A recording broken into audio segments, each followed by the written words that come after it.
wanted to know if you have any thoughts on the recent situation with the European Court, the European Union, the ECJ or whatever, striking down Malta's citizenship by investment program. And I'm curious, do you have any thoughts on that?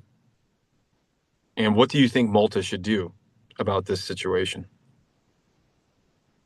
Well, it was kind of inevitable, to be honest, at some point that the European Union is going to crack down on this because it has been long going. Malta is not the first one to close its program due to pressure in the EU. It was already Cyprus that used to have a citizenship and investment program. I think up until COVID times, but then because of an investigative journalistic piece by Al Jazeera, it was uncovered that there was a lot of corruption going on, and then Cyprus closed the program and then reduced it only to a residence-based program.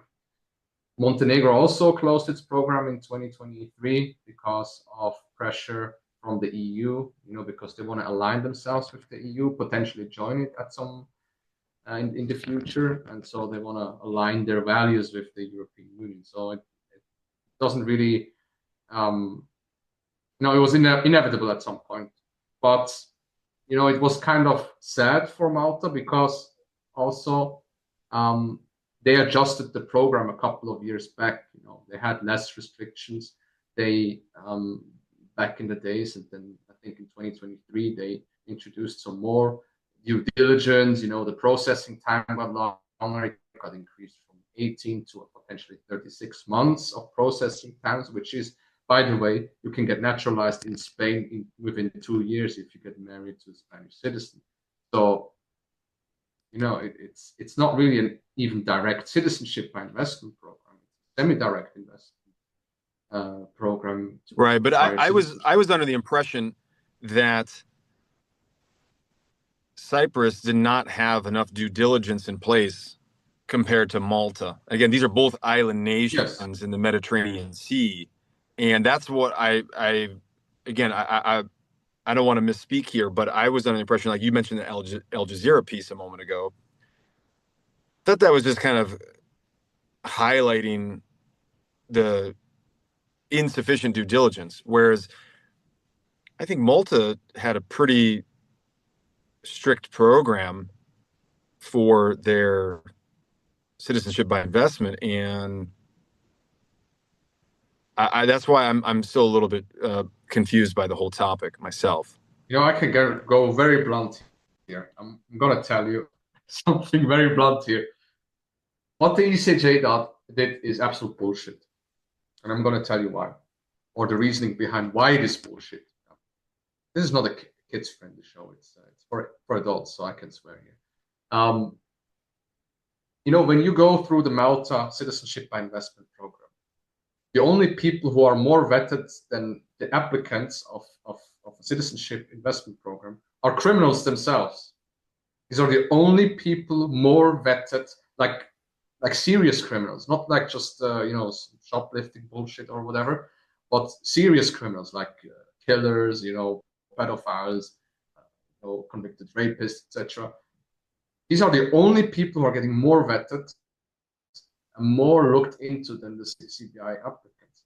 And they did this because the EU already wanted to have more and more and more vetting for this high net worth individual contributing to the economy of Malta, giving capital to bring into Malta, And then on the other hand, you have what's it called? You have the European Union letting in hundreds of thousands of migrants from third world countries, where we have no history of whatever they did or have done, or what's their criminal history. We don't know because they're undocumented.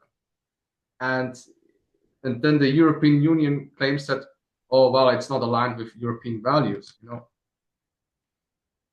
Right, which begs the question, what are the European values? What are the European values, So I think it's just a very bad joke. If you're a successful business person who maybe employs a bunch of people and has one or more profit generating businesses, companies, endeavors, evidently, as much as Malta would like to accept it in exchange for citizenship, I don't know if you actually looked at some of the things that Malta's been able to do with previous,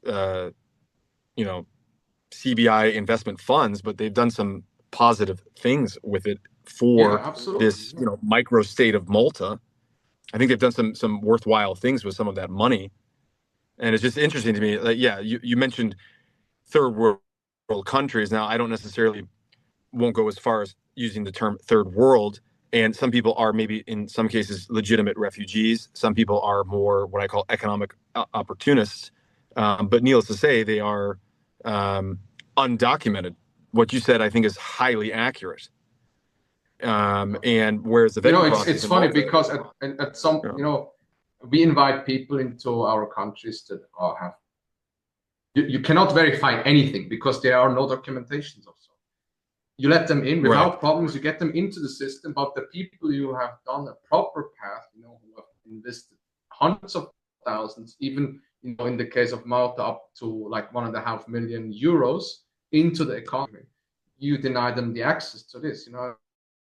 I don't think it's fair. I'm sorry if I was a little bit blunt before. But I think this is to grasp a little bit about the stupidity of this ruling. But that's what I think.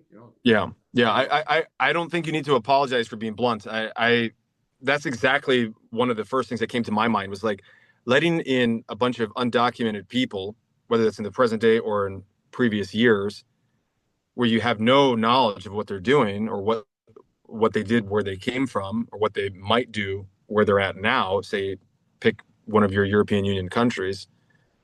That's like, okay, but then also saying, hey, we're not going to let member states that are sovereign nations accept investor funds it's bad form, in my opinion. It's very bad form, especially when they have, pretty strict due diligence requirements.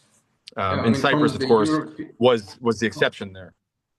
Yeah, from the lens of Brussels, I can somewhat understand why they want to do it, and I think they want to have all the member states to be kind of quote unquote equal. If nobody can do citizenship. Right, but yeah. I mean, I for just like this is my naive guess. My naive. There, I can see. Yeah, for a centimeter there, I can see what you're getting at of like, oh, they want to be in line with each other. But let's be honest, that's not the case. Hungary seems to be very much kind of doing its own thing. In fact, Hungary citizens are not eligible to apply for the Russian Federation Shared Values Residence Permit because, well, Hungary, according to the Russian Federation in the present day, has the same values as Russia. Whereas other nation states in the European Union, these citizens can apply for like a shared values residence permit in non-EU nations. Another example, Poland. Poland is also kind of doing their own thing. Hey, listen, we still have our own currency. We're not really so like pro-migration here, pro-immigration, very similar to Hungary. So again, that's their right as a sovereign nation. That's their right as, an independent country. But yeah, as far as CBI stuff goes, that's again, like I can see for conceptually for a moment how you're saying like, oh, the at the high level, the European Union wants to keep all the countries kind of in line, but that I give you one more specific sovereignty. A specific word that maybe describes it a little bit better, and this is control. Essentially, the European Union wants control because on different levels. First of all, they want to control the member states. Second of all, they want to control who comes into the European Union. So if you have somebody who is not documented into the European Union, you have control essentially over their movements, because they go into an asylum center, etc. Blah, blah.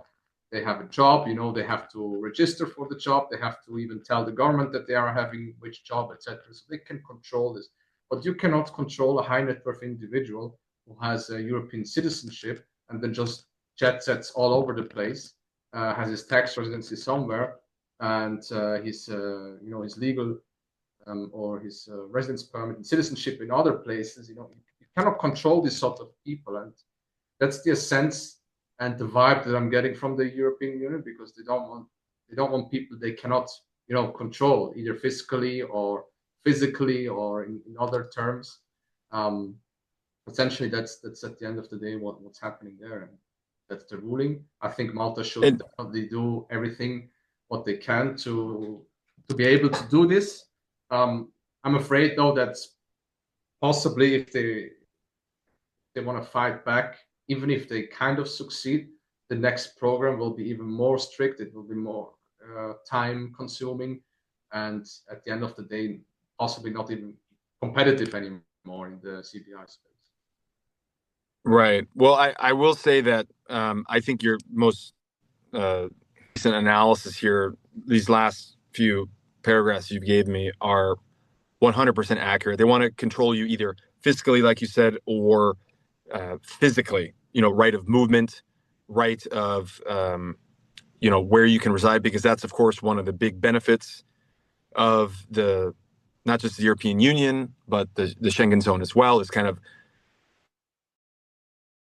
free internal movements.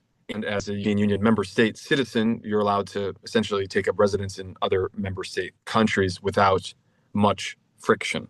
And I think those two things, physically and financially or fiscally, are what are most accurate. And I think you're dialed in there.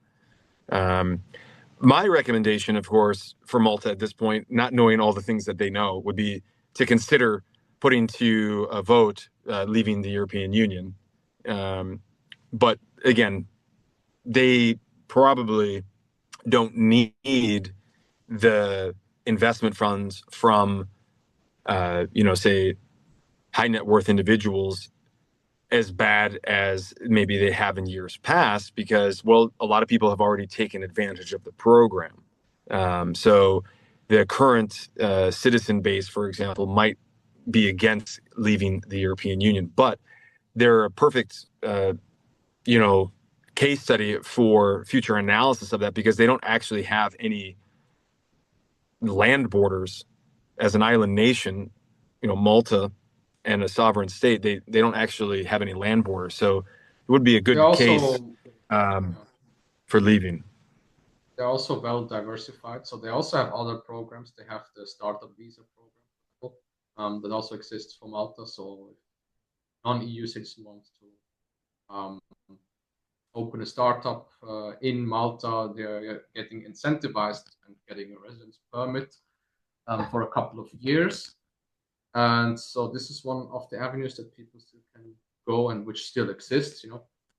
Anything that goes within the blue economy, like making maritime centric, also AI and green economy or ESG centric economy. So if you have a startup, you can still do this in Malta.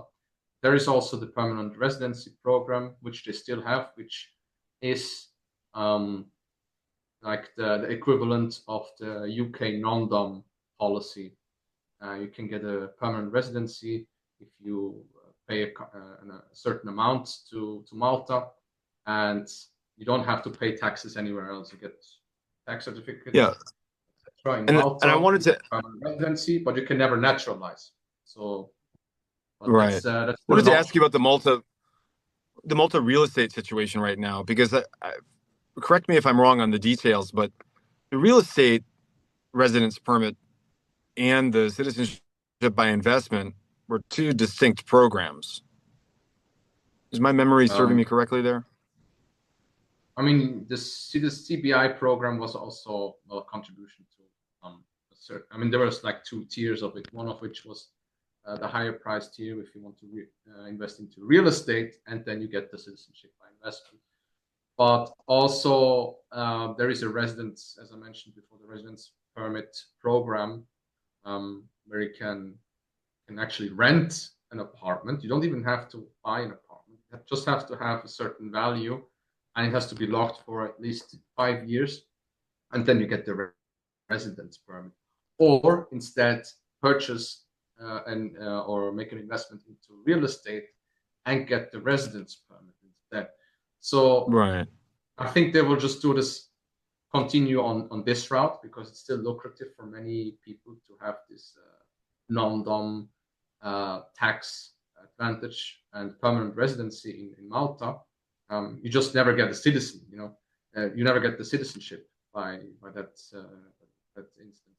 Right. Yeah. I think what I'm hearing from you is that Malta's program was different than the Montenegro program in this case, because Montenegro's program, I recall, for CBI specifically required you had to invest in real estate.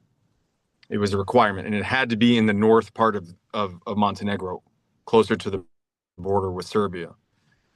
That was I actually remember. I that think was actually, actually no, maybe that they did was give you the option to they had invest in the two price south, but it was tiers. more money. Yeah, exactly. Yeah, but yeah, I think it will just live on this route. To be honest, kind of like what Cyprus is still doing. They still have a golden visa program. Greece also has a golden visa program.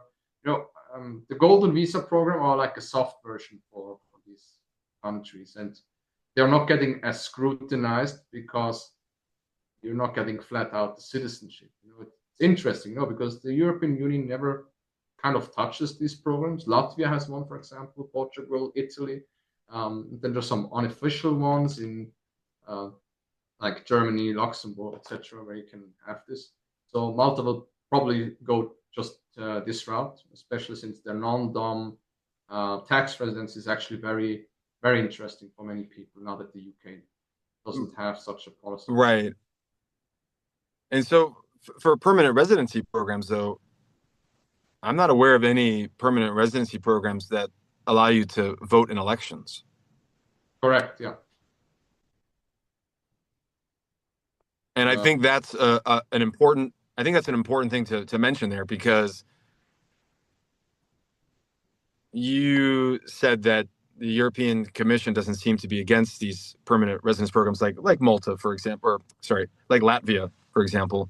And yet, as a permanent resident, you never get to vote in elections.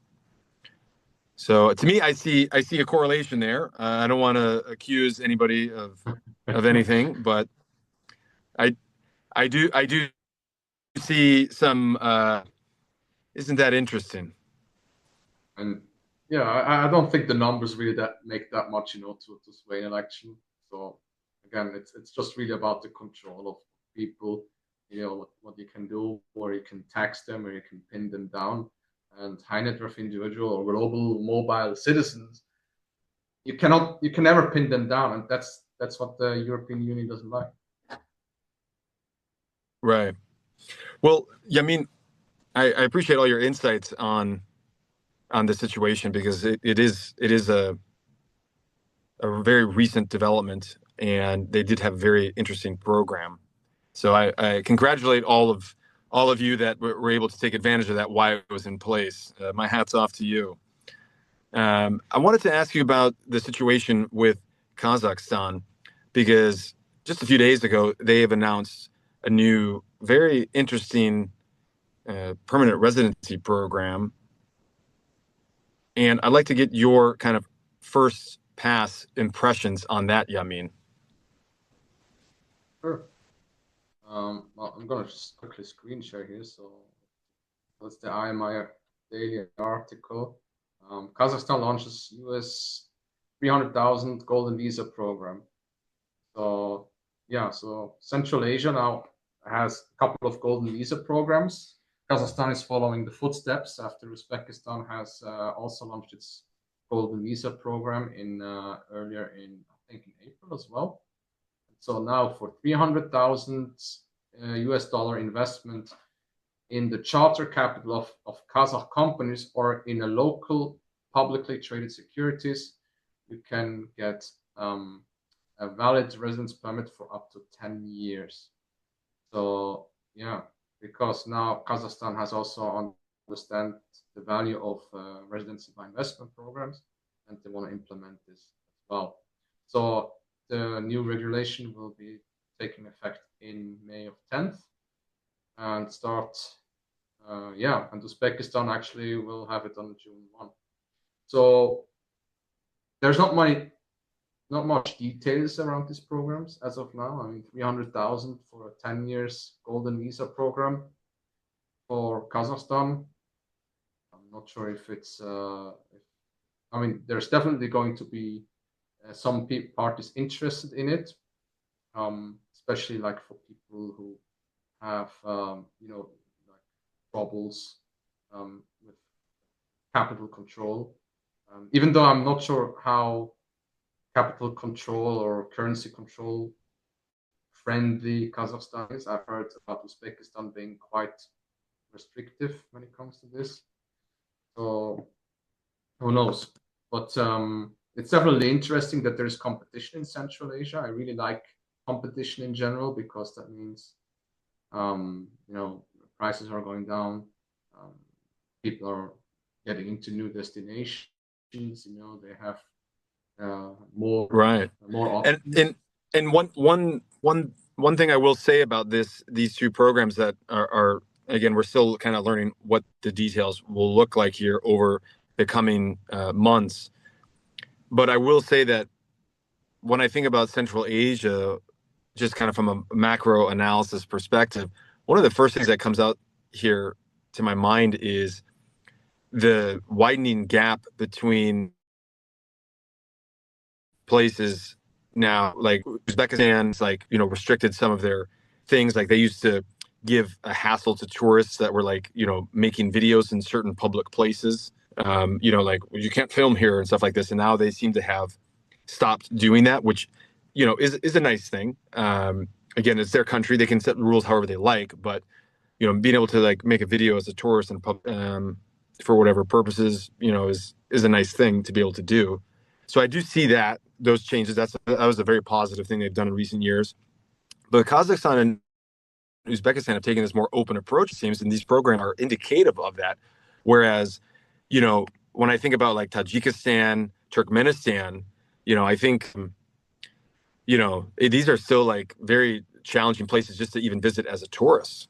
And so it's interesting to see this widening gap between, these countries now that are saying, hey, listen, like we're going to give you a 10-year versus other places are saying coming here as a tourist even could be quite a challenge.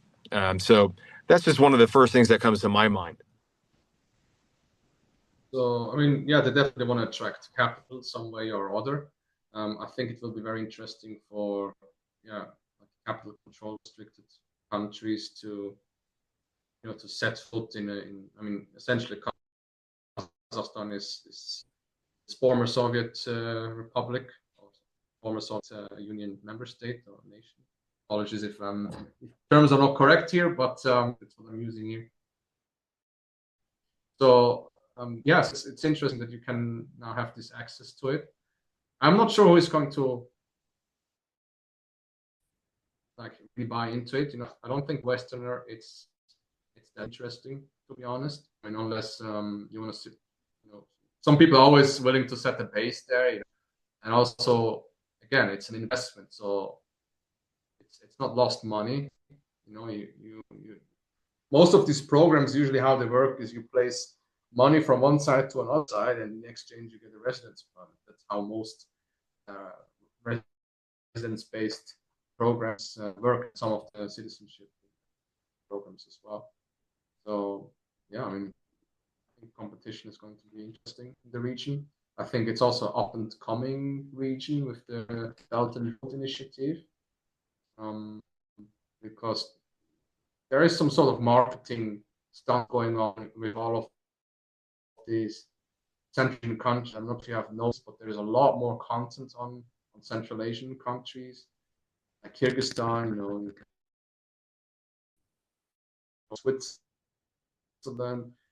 I've had a lot of this content pushed onto my timeline recently, and so it's no wonder that now they're also pushing for investor visa. So I think there is a whole rebranding going on in the Central Asian nations, and this is one aspect of it. End of the day, I definitely think they're trying to analysis, to be honest. So yeah. Yeah, I definitely think they're trying to increase their prestige on the wider scene, on the global scene. Pakistan has also been collaborating with some pretty prominent vloggers in recent years as well.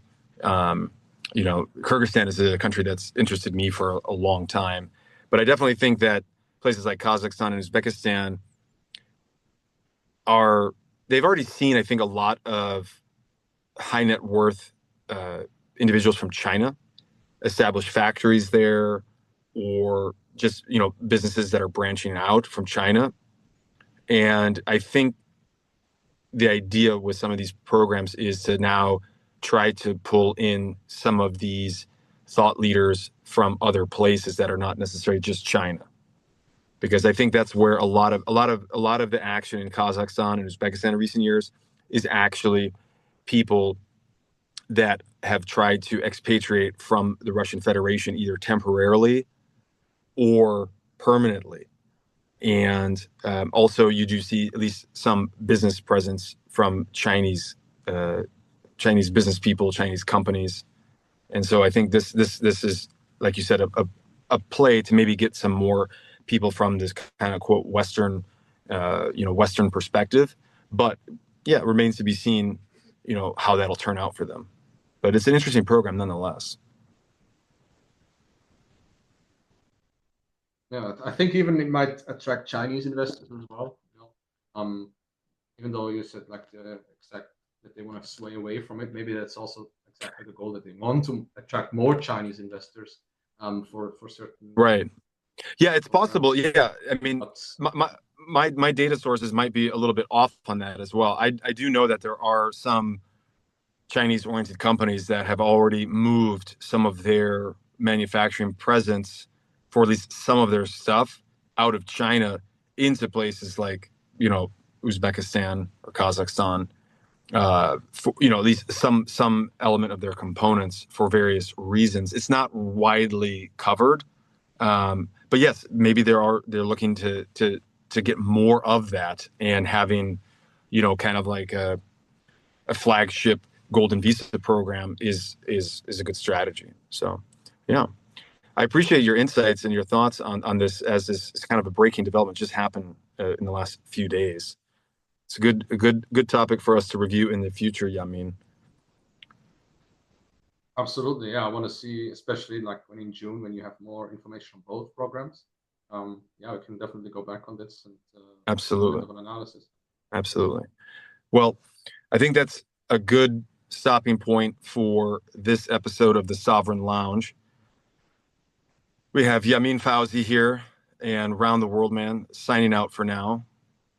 Catch you next time.